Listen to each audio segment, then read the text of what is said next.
welcome to my kitchen. The holidays are fast approaching, so I wanted to provide you guys with an example of how to put together a cheese and charcuterie board. Everybody's so busy around this time of year, and sometimes it's nice to be able to just go to the store and pick up, meats, salamis, cheeses, crackers, nuts, some fruits, and just throw it on a board or a platter or whatever you have at home. So we're gonna get started. What I'd like to do in a situation like this is to do a hard cheese, a soft cheese, and like a medium cheese, but also including sheep, cow, and goat, because that's where cheeses come from. They come from either sheep, cow, or goat. Sometimes people don't know that. It's kind of funny. So, all right, let's get started.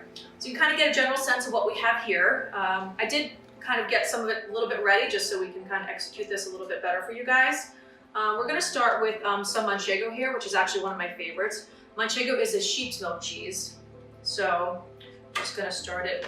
And you really just kind of put it anywhere you can find on the board. We have our grapes here, as you see already. Then we're going to go with a Stilton Blue, which is, I would say, a semi-soft cheese. And that's going to be used. We're going to have a little knife right here, kind of ready for that one. So we'll put that here. Let's see, this is a goat cheese. This is a semi-soft goat cheese. You can see that has a nice kind of line through the middle there. That looks nice. What else do we have? Oh, we have a brie. I'm gonna grab the brie over there. So we'll get that in a minute.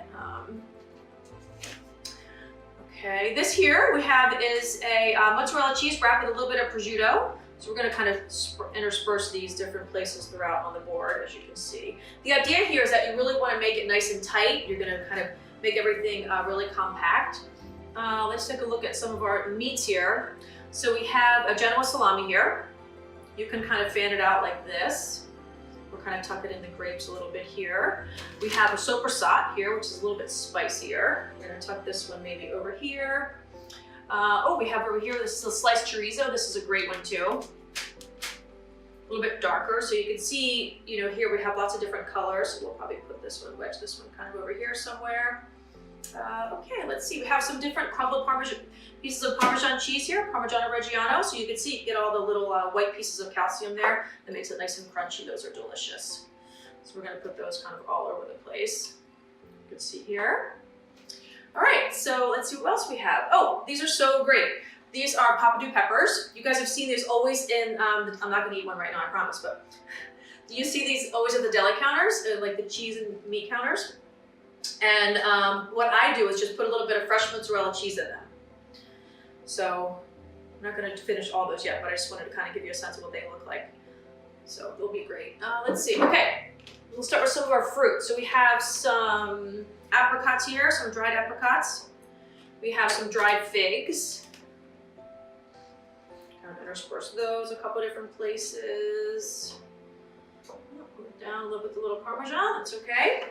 All right, let's see, what else do we have? Okay, so we have our nuts too. It's always good, you want to have a nice balance of textures here too. You don't want it to just be nice and smooth, you want to have a little bit of crunch as well. So for that, we have our walnuts here.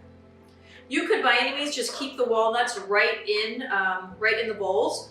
But for this kind of situation, I like to kind of spread everything and put it kind of a little bit on top of each other.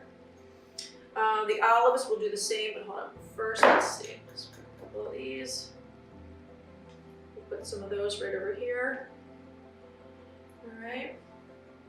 Now we'll start building some of our crackers, and then we're going to fill in a little bit more as we go. So, and don't forget about your gluten-free friends, right? They all need some good gluten-free crackers on there as well. So those are the Mary's Gone crackers. You guys have probably all seen those. We're going to add in some of these crackers here. These are like some toasted pita chips. They look really fun too. Oh, let's not forget about these. I think these guys are great. Add a little bit of drama to the board too, with a little bit of height is always fun. And these are great. A little bit neutral flavored crackers as well.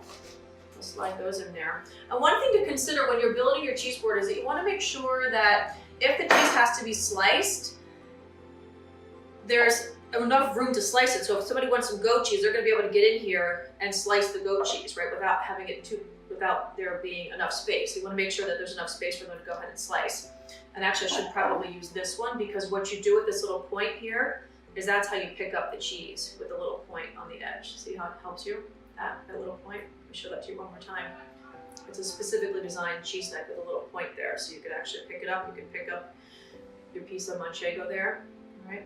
It's a good little stocking stuffer, little cheese knives, right? Okay, so let's kind of finish what we have here. Oh, so these little cranberry, like little wheat crackers here, they have a little bit of nuts and cranberries in there. Those are yummy too. A good little flavor. Put a couple of those on there. Let's not forget about our Marcona almonds. Those are delicious. Everybody loves Marcona almonds. So I'll put a couple of those. Actually, I think we'll maybe just keep these on the side over here. Let's fill in with our paprika peppers. A little bit more. Just place these all throughout here. They add a nice, really pop of color, and I love the red, you know, especially around Christmas time. It looks very festive. All right. So what do you think so far? This is not too difficult, right? Something you guys can put together on your own at home. The nice thing about this particular board too is it has feet, so you can actually kind of lift it up, right? Okay, what else do we have? What didn't we use? So we used our Parmigiano cheese. A little bit more pieces there spread throughout. It looks good. We have all of our different types of meats here. We have some fruit, we have some olives. Now, by any means, you could just keep, you know, I have these in little containers here that look very festive anyway, so you don't have to necessarily put all those onto the board. I just kind of like this look of it being like kind of crowded. You could add some honey, you could add some fig jam. I chose to do, you know, the dried figs instead, which you certainly could add those. But I just think that, you know, this kind of crowded look looks very festive. And so we're going to use what I think this would be a better knife for the Stilton here. The way when the cheese knives have little holes in them, it's so the cheese doesn't stick. So it's a little tip for you. So we'll put that one there. And that's it, short and sweet. So try this at home. Oh, there's some artichokes too. So just say we could put those over here, right? Somebody could take the toothpick and grab a little artichoke. So you have a little mixture of something vegetarian as well. So again, Julia Deane Culinary Works. If you want more information about Culinary Works, go to my website. We teach cooking classes, we do corporate, holiday parties, seasonal classes, so lots of good stuff. We'd love to cook with you as well. So thanks for tuning in, and remember, it's all in the experience.